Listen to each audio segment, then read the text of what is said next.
It's Trailer Wednesday here on the Movie Pope Show. Let's join our hosts Lee Suchek and Luca Suon as they take a look at this week's trailer and offer their 2 cents. So, put one hand against another and welcome the world's 4th and 5th most pedantic persons.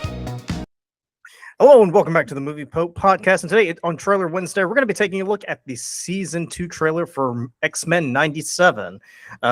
It's great, it's wonderful, and it's going down a very, very familiar path for Lee and myself. You know, us being 90s kids who grew up with the original X-Men animated series. But before we dive in, remember to like, comment, subscribe. We're slowly growing our audience, so if you can hit that subscribe button, that'd be great because we are pumping out a lot of content. So I actually haven't had a chance to watch X-Men 97 because a lot of things have been coming out recently, but I finally managed to slow things down, and I actually spent probably Tuesday and Wednesday watching season 1 of X-Men 97. I gotta say, it's pretty impressive. It basically just picks up where the last episode of the animated series left off, right? So, so there were a few things about it that kind of made me scratch my head and wonder, well, not quite sure where this is going. And you come to find out that the original showrunner actually had been fired before season 2. So, if this is the guy who was responsible for killing off Gambit, then good riddance. So Lee, I just want to get your take on this because, at least for me, when I was growing up, X-Men the animated series was one of those shows that almost every kid on the block knew, right? Oh yeah, absolutely, super popular. And I thought season 1 was, I was shocked. It did not have to be nearly as good as it was, and I was totally blown away that they did as good of a job they did. So kudos to them for bringing back something from the childhood, and I think just really, making it as good as the original one was. One of the very few things Disney Plus has done right so far. Yes. But yeah, I mean, I gotta say, like, the thing that really liked was the fact that they managed to bring back most of the original voice cast to voice the characters. Obviously, there have been a few changes. Jennifer Hale is doing the voice of Jean Grey, but hey, it's, I'm not gonna blow my stack over that. I mean, she's a pretty good voice actress.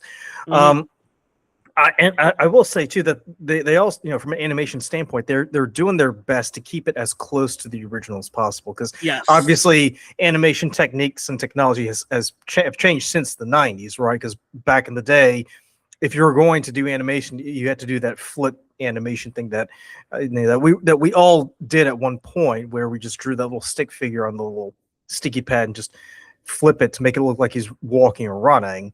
But I really do appreciate the fact that they're trying their best to stick to the original. Like I said, there were a few things I kind of took issue with. Obviously, the big one being is the death of Gambit, because Gambit was such a huge pivotal player in the original series that now he gets off in episode 3 of season 1 when they're on Genosha. It's like, okay, that's a bit of a shitty thing to do. Like, what does that accomplish unless they were trying to evoke some strong emotions, which they did, because I'm assuming there was enough backlash that the guy who was originally running the series got shown the door, and they brought in someone else. And I imagine this is the same guy who thought, hey, who we should kill off? Gambit. Let's get rid of him right now. So if he's responsible, then good riddance. But Lee, are you excited for season 2? Do you have any high hopes or anticipations? Yeah, I mean, season 1 was great. So, it was great. I have nothing to, I guess, overly concern myself with for season 2. You never know, right? We see plenty of shows that start great and then take nosedives at any time. But I mean, until it happens, you just have to kind of roll with it. And I'm definitely pumped for seeing what season 2 has. Well, last season we saw hints of Apocalypse, so I'm very keen to see what they do with Apocalypse here, because I remember he was such a huge villain that everybody knew who he was, right? So it's just one of those things where you just want to hold your breath, but at the same time you're like, I really do want to see what happens next. So let's take a look at season 2 of X-Men 97. And then Oscar Isaac plays him in the live action. What's not waiting for me? Someone I lost. Someone special. Damn, you put Rogue. Right? Damn, Rogue. I'm so sorry. The X-Men are scattered through time. In the past, from the start of Apocalypse's reign, to the future at the height of his rule. The X-Men. I must strike them at their most vulnerable. In the 90s. The 1990s. I mean, I'm sorry, that's one of the best lines ever. I'm just going to say it right now. I was just like, when I heard that, I was just like, no, come on.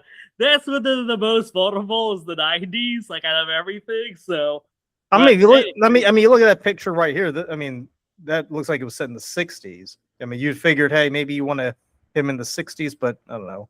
Floating timeline. And if I recall, and as I said, Luke, I know you're much part of the comics. Like that's actually the true like the first iteration of the X-Men team, right? Because I think that we see so many different versions of it that we think of like Wolverine and we think of Beast and everything like that. But they weren't the OG, right? Like this is actually who the original group is. Is that right, or am I crazy? Well, I mean, in this picture, it's the original minus Storm, because Storm comes in later.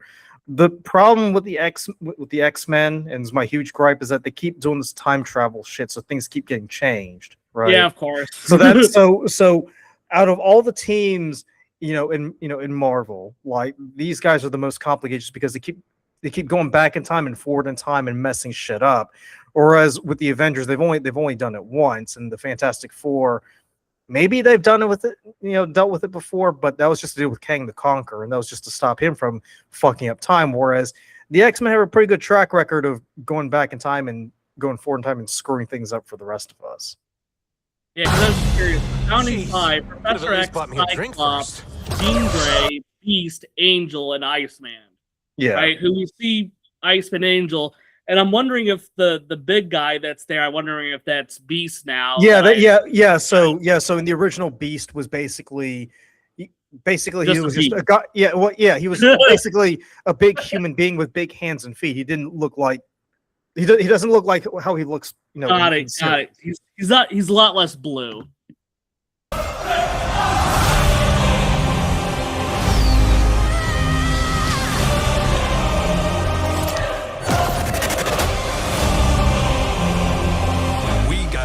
X-Men back to the 90s. Again, gotta love the 90s, man. I mean, listen, like I know everybody's talking about 80s nostalgia just because of Stranger Things, but the 90s is where it's at, man. I mean, Cold War was over. You had blue Doritos. You had green ketchup. I mean, what's not to like about that? I've still never had green ketchup, by the way. 30 years on. You fight a battle that cannot be won. Against the dawn of an age that cannot be stopped. This isn't just about us. It's about everyone we've lost. From the beginning of time to the reaches of tomorrow, we stand together, right here, right now. Green hair. Help me out with I that believe.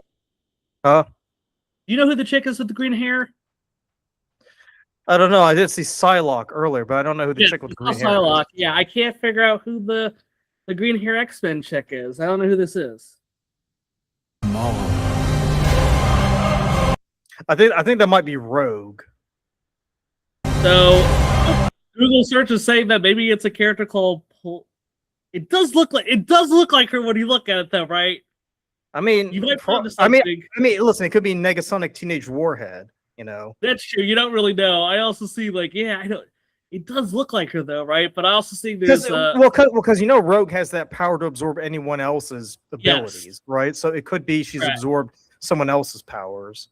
That's true. And I also see there's a character Polaris that has very iconic looking green hair too. So, So, and really- to be fair, in the comics, at least Polaris and Scarlet Witch, they're the daughters of Magneto.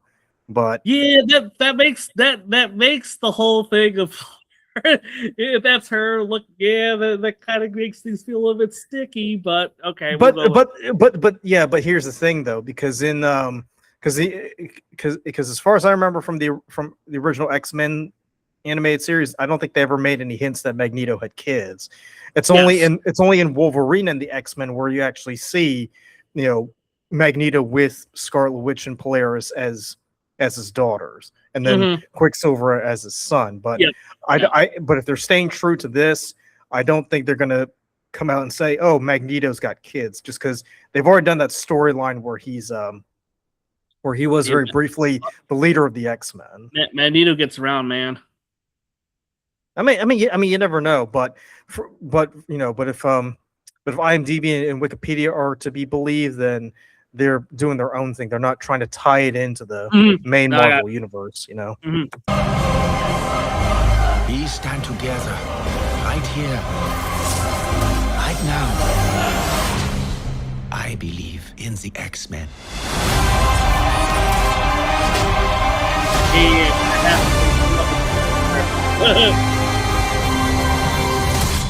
We're back, baby. Wolverine was always my favorite. Who's your favorite? Who's your favorite X-Men, Luca? I have to know. Who's your favorite? It was kind of a toss up between Beast and Wolverine. Yeah, dude, everyone fucking loves Wolverine, man. Wolverine is great. I think it was because of the costume, because the costume that he had in that series was pretty badass, right? And I even had because I remember I had a Wolverine action figure way back in the day, but his was more of the brown and yellow variety, not the classic yellow and blue that we see in this. Yeah. I mean, plus Hugh Jackman did wear the classic, blue and yellow in Deadpool and Wolverine, so that's true. Right there. And we briefly saw Deadpool in that trailer as well. Yep. Yeah. No, I think it'll be interesting, right? I kind of enjoy this idea of they're all in these different type of kind of time frames, right? So I feel like you're gonna see a whole lot of different characters get involved, and it's gonna really culminate into this really big thing that's gonna have excuse me. It's gonna really bring Apocalypse together for all these different areas, which I think will be really cool. Well, in the comics, what happens is that the reason why Apocalypse becomes Apocalypse is because of Kang the Conqueror, who actually goes back in time and decides he's going to make himself Pharaoh in Egypt.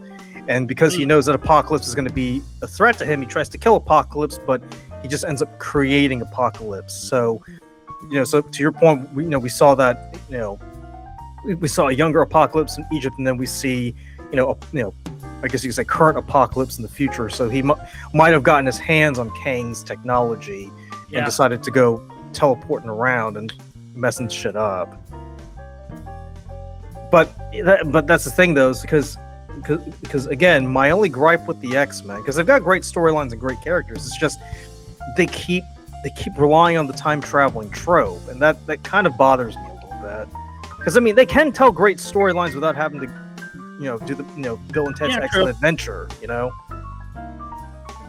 But let us know down in the comments below what your thoughts are. Are you excited for X-Men 97? Do you like the shout out they're giving to the 90s? And if you're a 90s kid, let us know down in the comments below what you remember best about the 90s. For me, it was Pogs and Trapper Keeper. I know it sounds cliche, but hey, Trapper Keepers were the shit back then. And as always, thanks for tuning in, and we will catch you in the next one.